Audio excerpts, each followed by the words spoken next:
And there we go. Welcome back, everybody. I hope you connected with somebody interesting on the networking session. I hope that worked out for you, and hopefully you got to go see some of the booths and see what they have to show. I have the unmitigated pleasure of introducing Dave Lamb now. Dave and I have been mates for quite a long time, and by way of introduction, I'll tell you a couple of stories about Dave just to get us started. So the first one, I run a research investment council in Australia, and Dave is a part of that. Was a part of that council, and we had a proposal to review one night, and I kind of urgently needed Dave's input on this paper.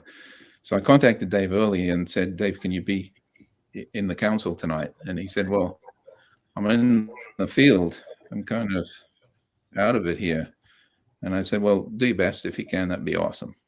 So in due course, we start the conference and Dave calls in, and can hear all this kind of squeaking and squawking and strange noises behind the scenes, but he's coming through reasonably clearly. And we thought, well, that's fair enough.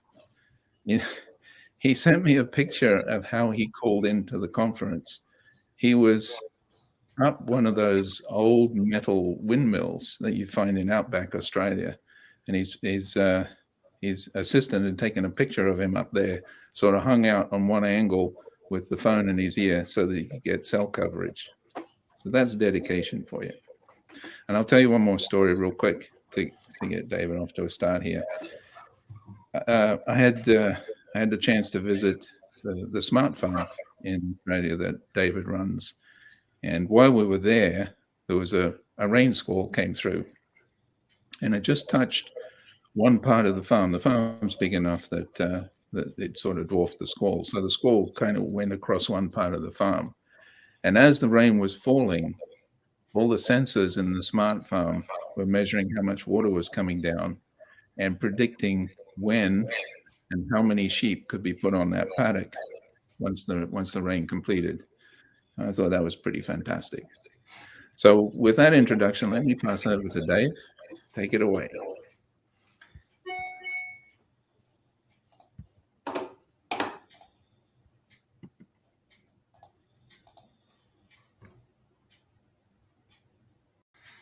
Good afternoon, everybody.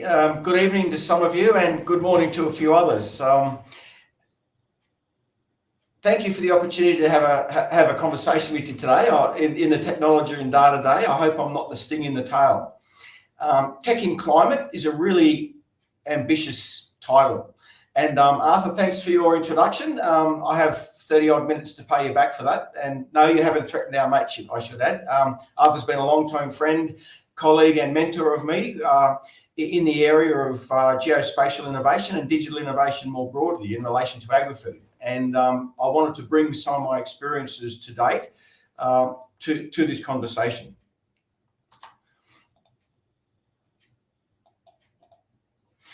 Just for starters, that is in fact the windmill I spent that time on, out on the rural property. I'm wearing the shirt of it actually, a place called Liveringha Station, about 1 million acres up in the northwest of the country. In fact, Arthur actually highlights a very important challenge here in Australia, but not only just in Australia, but in rural and regional areas of countries all over the world, and telecommunications. And that's the key part of the challenges of delivering innovation to agri-food producers. But just to give you a sense of that particular property, it's about 1 million acres. It's as flat as a pancake. And in fact, we do much of our field work at certain times of the year by helicopter. It's the only way you can get around and cover the ground. On the subject of telecommunications, I mean, don't get me started. I mean, in Australia, we have a major challenge with telecommunications. It is still today a major impediment in the delivery of innovation in terms of agri-technology onto farm. This is an analysis I did some years ago. It's still current. It hasn't really changed. And there are segments of that map down in the southern regions and the southwest, which I don't have data for.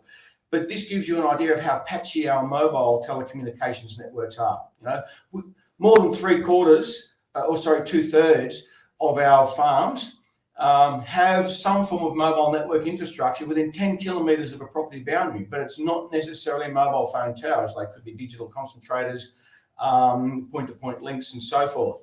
And in fact, 98% have some form of infrastructure within 50 kilometres of their boundaries. And this gives you an insight into where the challenges and where the real opportunities are when it comes to developing telecommunications solutions for farms. Second-tier telecommunications providers are really stepping up to help close not that last mile, but that last 50 kilometres to getting reliable telecommunications to our properties, our big properties in particular.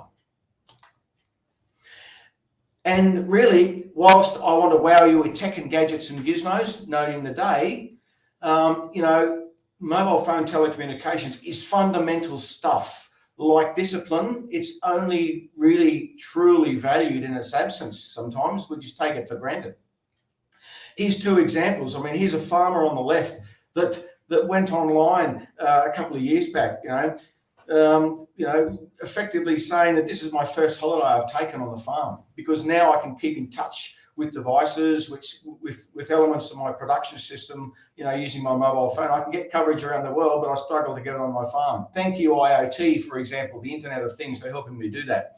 And a bit of a cheeky message, not only to me, but also to his neighbouring farmer, who happened to be in New Zealand at the time, Brad Wooldridge on the right, saying that not only can they keep an eye on what's going on their farm, but also on each other's farms. The power of connectivity is not to be underestimated. It's still fundamental stuff. Just a bit about me. I'm a chief scientist in a cooperative research centre called Food Agility. Cooperative research centres in Australia are partnerships between industry, researchers and government. Our CRC is focused on unlocking the power of data and digital to transform our agri-food sector here in Australia. But also, we want to do things a little different. We want to take that sort of startup, scale-up mentality to the way we design and deliver our collaborative research projects. So we're really keen, in fact, it's our DNA, to champion deliberate innovation. We are not a granting body, we are a co-investment body. We co-invest with industry, we put skin on the game, industry puts skin on the game, and they walk away with the products and solutions at the end of the project, not just peer-reviewed research publications, which is often the track that we get when people are off doing R&D for agri-foods from an institutional mindset. We're about midway within our 10-year life. We've invested about 20 million to date, with about an impact return on investment of approximately 377 to 1. I can quote these numbers because these numbers are important to us. This is about deliberate innovation and impact. But anyway, let's get on to the stuff that matters. I'm going to give you a bit of an insight into my view around water, livestock, pollinators, pastures, trees and people in the context of technology and climate change. And I'm going to borrow heavily from a 1967 movie, Dr. Dolittle. I'm sure many of you, or maybe fewer of you, but that I'd like, can remember this particular movie with Rex Harrison in it. At the end of the day, we've had a couple of remakes. They do their best to replicate the original, maybe not so good. But anyway, here I want to really use the thesis of if only we could talk to the animals and in fact, everything else. And in terms of the scope of my presentation, not so much interested in talking to them, but listening to them. So I want to talk a little bit about the power of data and digital around how our plants, animals and insects do the talking to us, because all of these are inextricably linked to managing and dealing with the challenges that climate change are bringing to us. So it's about listening and trying to make sense of what's going on. Our farm animals are smart. They know things. They know more than we do in some cases that we don't know. Our plants try to tell us stuff, and our insects struggle with adaptation every day. So why not listen to what they're telling us? Climate change is hurting us. In Australia, we've gone in the space of 2.5 short years, and I just had this conversation with Carrie a little earlier in backstage, from crippling droughts to now, this very week and last week, crippling floods. We've got parts of Australia that have gone from less than 10% of their annual rainfall in a year to now experiencing their annual rainfall in 2.5 weeks. It's ridiculous, it's hurting us, and it's hurting people around the world. We have to be able to deal with that in our agri-food production system. And so I'm going to zoom in on technology in relation to the Internet of Things initially. There's a lot of hype about IoT more broadly. There's a lot of delivery in our manufacturing sector and our military as well. But IoT in agriculture really has kicked out the door in the last 3 years. We know as of last year that we're talking about raising revenue of $15 to $20 billion per annum. Precision farming dominates that in terms of IoT in agriculture with about a 40% share.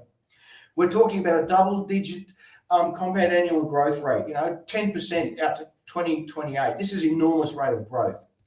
When we look at IoT, Internet of Things in agriculture, at the end of the day, we're talking about smart agriculture, smart farming technology, remote monitoring of farm conditions and infrastructure, the generation and delivery of real-time data. The average deployment costs of technology on farm at the moment for IoT is around $500 to $1,000 US dollars, I should say. When you look at some of the low-hanging fruit that IoT is being deployed in our agri-food systems, it really is about reducing energy costs, and some numbers are suggesting reduction in energy costs of about a third, a reduction in irrigation water usage, about 10%, and a few percent, maybe 2 to 3% increase in crop yield. IoT is currently really being deployed at scale on our larger farms. They're presently our largest distribution channel, more than half share of IoT growth in revenue around the world. We know about water, we get a sense about energy management, and we get a sense on how we can maybe increase crop yield through judicious use of water. But I want to spend a little bit of time sharing with you the reimagination of IoT on farms. What else can we do? Arthur referred to the concept of smart farms in his introduction, and thank you, Arthur. Very generous introduction. I don't hold the mortgage on smart farms, but certainly in Australia, we were one of the first to demonstrate the concept of a digitalised, connected smart farm. That is a full farm, an integrated system. That was back in the early 2000s. But of course, industry, the sector has grabbed that and run with it. And we now are seeing the sort of partial realisation of smart farms more broadly. Here's an example of a potato producer, 750 pivots or water management points, 220 pumps, manned 24/7, moving 500,000 litres of water per minute in flow around their operation. Now, this is a real commercial farming enterprise. But when you look at that screen, when you look at the dots, the blue dots on that screen where the data is coming from, at the end of the day, that the business decisions are being made in that chair with the grey matter, not by the system. And this remains the current challenge and the current opportunity, is when we're bringing together ever-increasing amounts of data into a single spot from a single farm, from aggregations of farm, from vertically integrated supply chains associated with farms, the decision-making is still being made by a person, right? Now, when we look at what's going on around the world, data analytics is being put up as a silver bullet, or at least that's the way the language is being put together at the moment. And machine learning or data analytics more broadly, we're looking at a 54% compound annual growth rate, in the last 6 years. We're in the middle of that 6-year trajectory. That's a substantial growth in the sector in terms of artificial intelligence, for example. As my father used to say, he was always saying, well, this is all cool, but is it a real substitute for natural stupidity? And natural stupidity carries with it some really important connotations: experience, hindsight. Right? Now, at the end of the day, our AI machine learning environments really require data to train and execute on. But sometimes there is just some experience that is being accumulated that is not captured and rendered in data format. And how do you bring that to bear? In fact, what I'm observing from our organisation's experience working with industry is that the adoption curve is really being chipped away. There is no clear, unimodal distribution. When you look at the traditional adoption curve, where we've got that peak of adopters, that middle population. We've got our innovators, our smaller numbers right out there pushing the envelope to the right. We've got our laggards catching up, really reluctant, really reserved on the left. And we've got the bulk of activity occurring in the middle.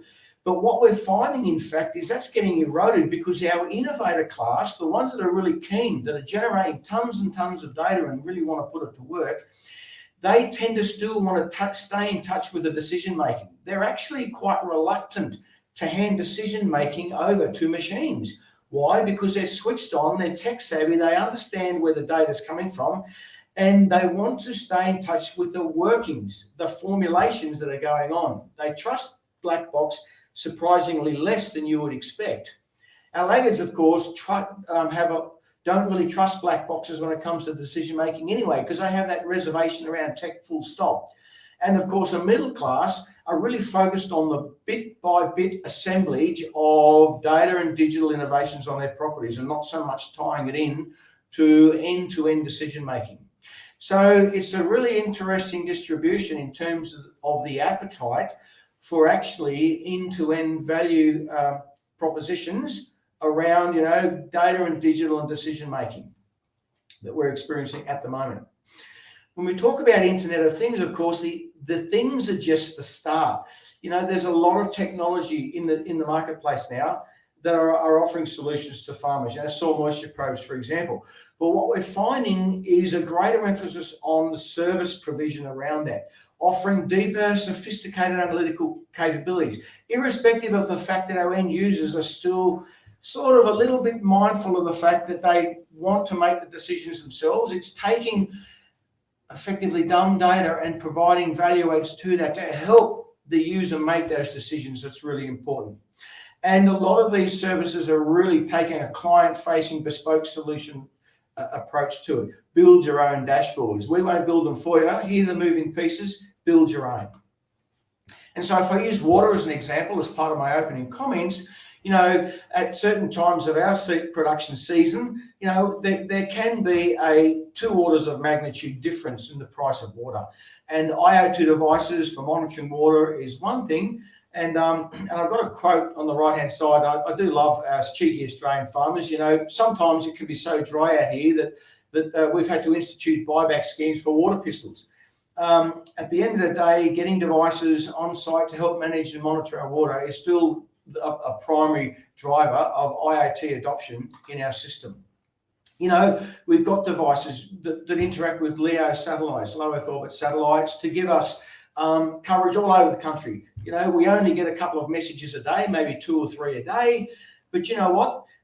Getting a single water level measurement from a tank on a 1 million acre property can save 1 day's work out of a week's bore run for the bore runner. It just saves them visiting the outlying bores, for example. But driving that to intelligent water monitoring, you take your devices on your water points and you add to it now, if you're watching, say, pressure or volume flow rates, you add to it deeper analytics around that signal, that diurnal signal. And for example, we're working in partnership with a company called FarmBot in Australia, Charles Sturt University, to take effectively the water signal from our on-site monitoring devices. Leaks and pipe bursts, relatively straightforward to do. Water theft, that's a great opportunity for us. We do have significant water theft issues, especially during drought. But we're interested in driving it even harder. Is there a signal in the water flow that tells us about the livestock that is drinking that water? How many animals have got 4 legs down each day, which is really important for us. That could save significant time on a quad bike or an ATV, or God help us, an Argo, when it comes to chugging around the property to check our animals are alive every day, but also indicators of animal health and welfare. This is the sort of products and services that our providers are now turning their attention to. And we now have devices that will allow us to measure the weight of cattle during the day. Here's an example by a company called OptiWeigh, which has got a salt lick on it. And every time an animal puts their head in to take some salt, as I lean forward to take the salt, it actually estimates the animal weight simply by the pressure of the 2 front feet. And that gives us an insight. Very difficult to get every animal. Some animals are shy, some animals are greedy. You may not get animal step on that at all, but it gives us interesting herd-based data, and it's driving the deeper analytics that's of interest to us. We're now launching in the marketplace across the country, scalable animal tracking, individual animal tracking and monitoring solutions. Ceres Tag is an example. It's this little solar-powered ear tag that sits on the animal that provides a GPS location and then communicates that by low Earth orbit satellite. You need the solar power on it, of course, to get the GNSS system running. In and of its own, cool technology, but it's when they partner with organisations like Cibo Labs, which is a data analytics and service provision company, that you really start seeing the magic. So the partnership's really important.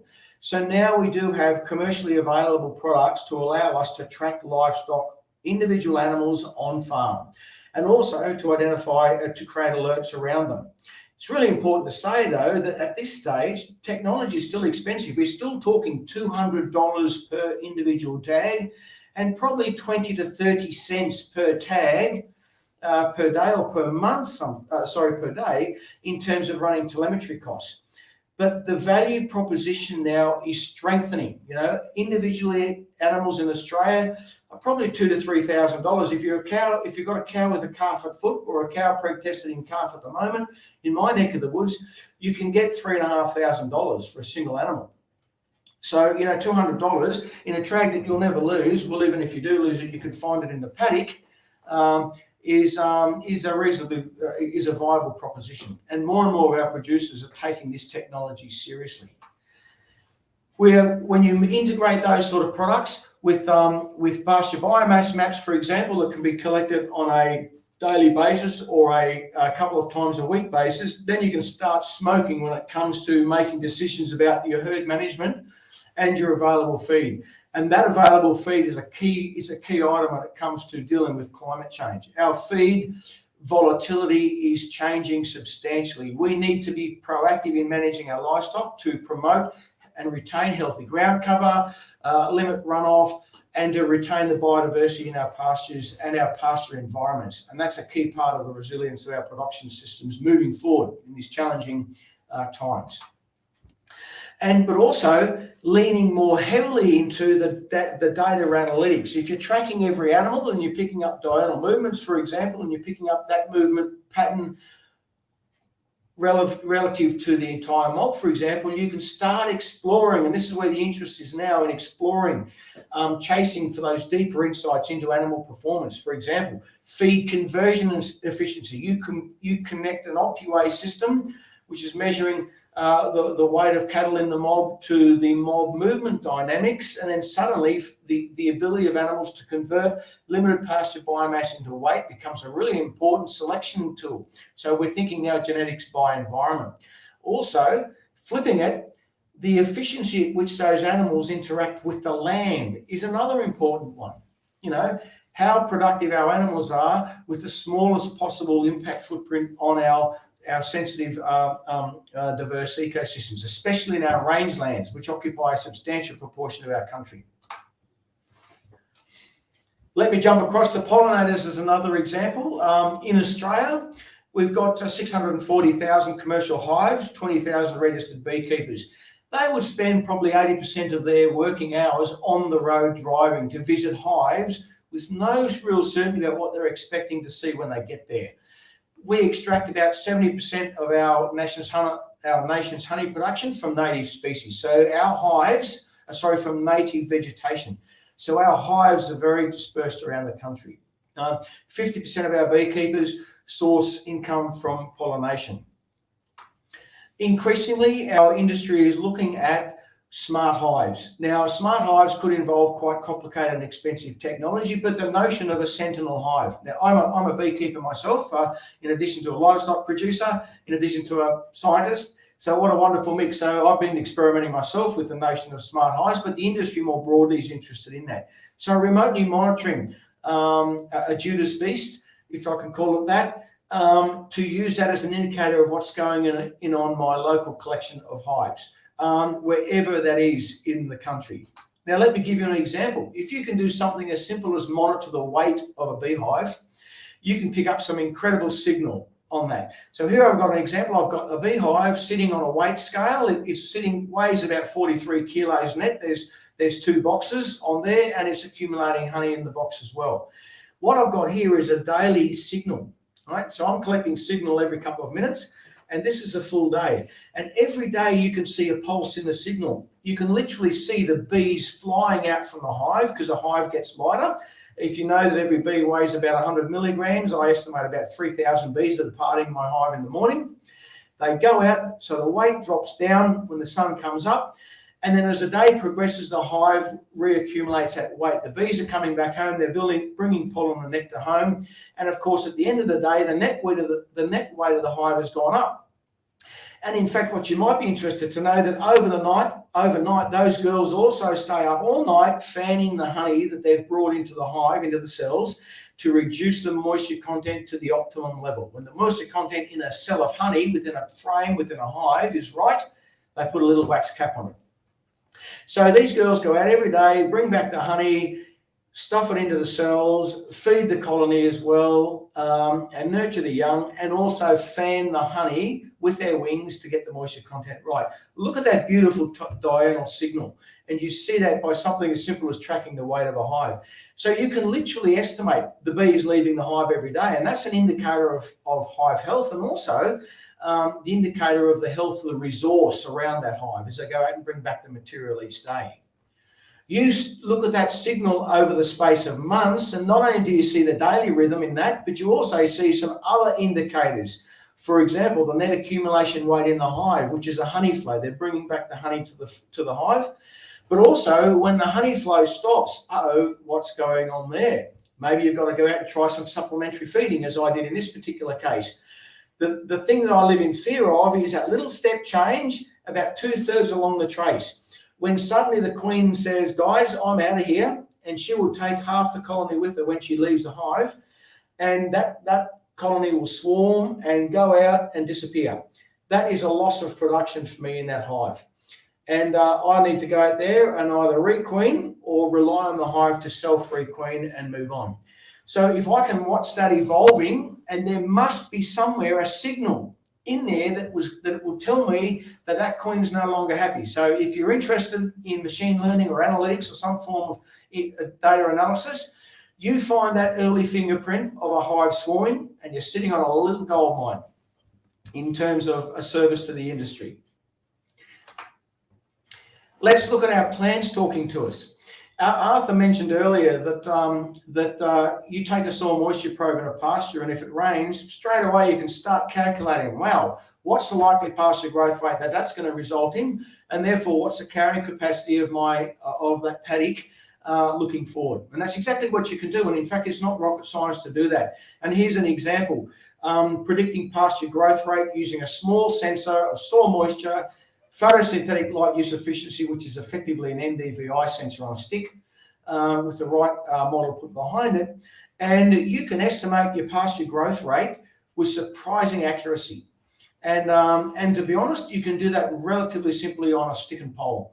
For us in Australia, really where the choke point is in the fact that every pasture grows differently. So we've got to really understand that growth rate dynamic, the model behind it, on a per pasture basis. But for monocultures, it's relatively straightforward to do, but also getting these devices at scale and at volume enough connected across our landscapes to capture the real variability in our paddocks or our fields. You plug devices that monitor the flow of sap in individual trees, and every tree will talk to you.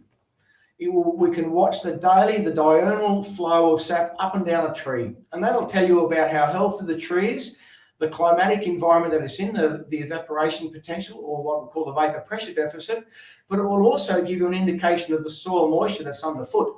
If you put a little needle flow into a sensor into the trunk of a tree, quite shallow, you will pick up the more recent growth rings in the tree, which will give you an insight into the shallower roots and where the water availability is. For example, the green curve in the bottom of the curve may be a little bit harder to see, but it's there. If you put the needle deeper in the tree, you can get an insight into the deeper roots. And that can tell you about the relative dynamics of water flow from the soil into the tree. I showed this to a farmer once. Now, the horticulture industry is all over this. They see the management unit now as an individual tree. But I showed this to a farmer, a sheep farmer one day, and he came straight back and said, well, there you go. That's the cheapest soil moisture probe I could buy. And they're dead right. You know, our trees can help us manage even our above ground biomass when it comes to pasture management.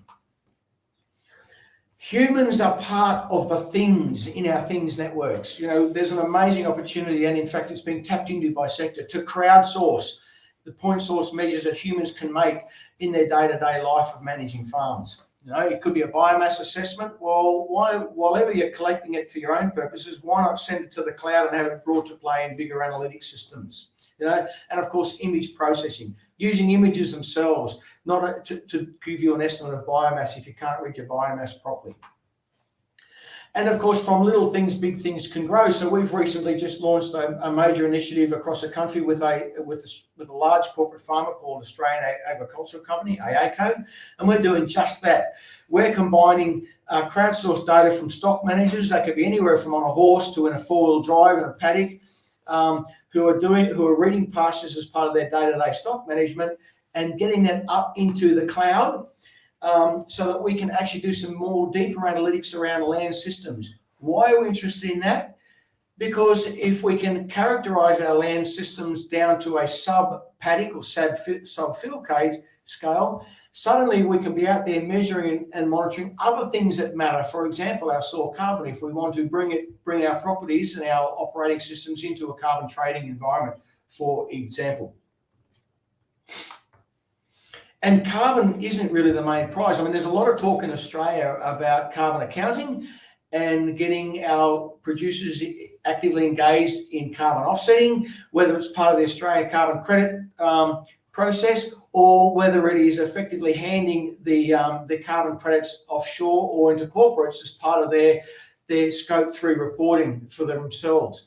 But, you know, we are constantly reminding people, our farmers already know this, but constantly reminding people that chasing carbon on our farm isn't actually the main prize. Sure, you make a bit of coin on the side, but the real prize are the production benefits that you will gain by maintaining healthy, resilient soils and ecosystems around your farms. And sure, there is a net carbon benefit, but it's the sustainability piece that is really the prize. I mean, this particular image is one that I always reflect on. You take a farmer like this one in the Monaro Plains in the central region of New South Wales, the state that I live in. You know, that's a photo of that farm in 1982 during the major drought that they experienced. This is that same farm, almost the same four-wheel drive. It's a Toyota, of course. We're Toyota people in Australia. Upgraded a little bit, but that's that same paddock with that exact same view in 2019. With a prime focus on what we call regenerative agriculture. So really focusing on that resilient production system, the health of the soil, the biodynamics, and the biodiversity of the production system. We can survive these things if we get on top of that. So carbon isn't the prize, it's a byproduct. The real prize is a sustainable production that goes with, for example, improving the carbon profile of our soil, sequestering more carbon. And just for example, it's not all about the tech and the data. We actually feel good about doing this sort of stuff. So, for example, in a study published 3.5 years ago out of the Fenner Institute in Australia, you know, there are significant well-being outcomes with really getting our country sweet and humming in the face of climate change. Data and digital, of course, is the backbone of the delivery of this. But boy, we feel good about it. You know, our producers are engaged in these sort of innovations, have a higher rating of life purpose, much higher scoring on measures of self-efficacy, self-reliance. We can cope with this. Interestingly enough, quite a few of them said, yeah, we do feel a little bit out there when it comes to having coffee with our mates in town. Some of them sort of look at us and say, well, you're a bit odd, but the pendulum is swinging. You know, we are now considered the vanguard, not the outliers of production innovation. And boy, oh boy, we feel good about ourselves, and we feel pretty happy with how with our health and well-being on the process. So data and digital, absolutely core to it, but we feel good doing about it. But look, at the end of the day, having spent the last 6 years working in that nexus of the dreamers and the doers and the dollars when it comes to ag, tech, innovation, you know, as helping our growers deal with climate change, for example, it's still not plain sailing, you know.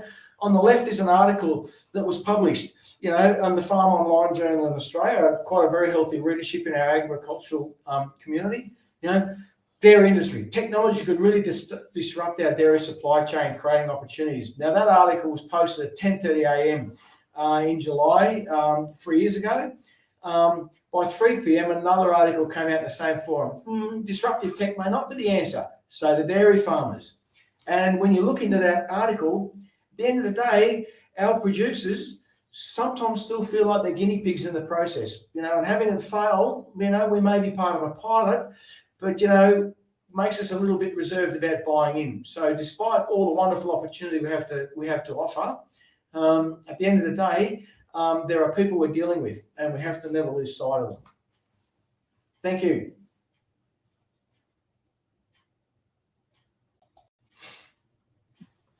Very compelling. Thanks so much, Dave. That's really excellent.